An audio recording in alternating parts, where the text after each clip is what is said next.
Monday marks the culmination of a remarkable year for weather forecasting and the great American collaboration we call the Weather Enterprise.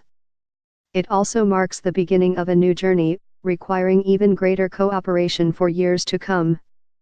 It was November 19, 2016, when the revolutionary geostationary operational environmental satellite 16, GOES-16, the first satellite in the National Oceanic and Atmospheric Administration's, NOAA's, GOESR series, launched from Cape Canaveral, Fla. As thousands of us who helped in some way to develop the satellite watched it take flight into the evening sky, no one could know the historic 2017 hurricane season that would follow. The first images from the new weather satellite just arrived, and they're absolutely incredible. On Monday, GOES-16 was declared operational, after spending much of its beta period watching over a constant stream of hurricanes, each one seemingly more devastating than the last.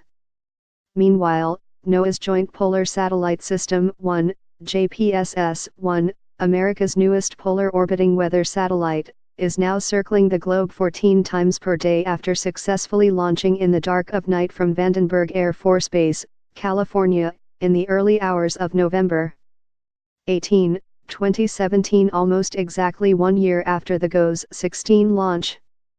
Together, these next-generation geostationary and polar orbiting satellites will deliver the biggest one-two punch ever for weather forecasting. From its constant perch over the Western Hemisphere, GOES-16 is already helping meteorologists to issue more accurate and earlier warnings for severe thunderstorms, tornadoes, flooding and hurricane impacts, due to its greater resolution and faster refresh than previous GOES satellites. JPSS-1 collects data globally over land and sea to increase the accuracy of computer weather model forecasts 3 to 7 days in advance, especially important for extreme weather such as hurricanes and winter storms. Even as we celebrate the arrival of our nation's most advanced weather satellites ever, we must move now to plan and develop their future replacements. That process starts in earnest with the imminent release of 2 landmark publications, the National Research Council's 2017 to 2027 Decadal Survey for Earth Science and Applications from Space, and NOAA's Satellite Observing System Architecture Study. While these documents will serve as important guides for prioritizing weather and environmental observations, successful implementation will ultimately depend on connecting observations to the specific forecast needs of people and industries.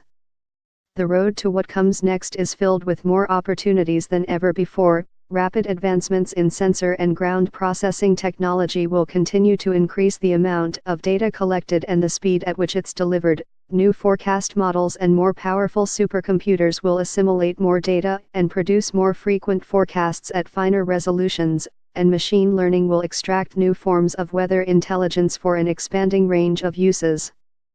There are plenty of challenges ahead as well.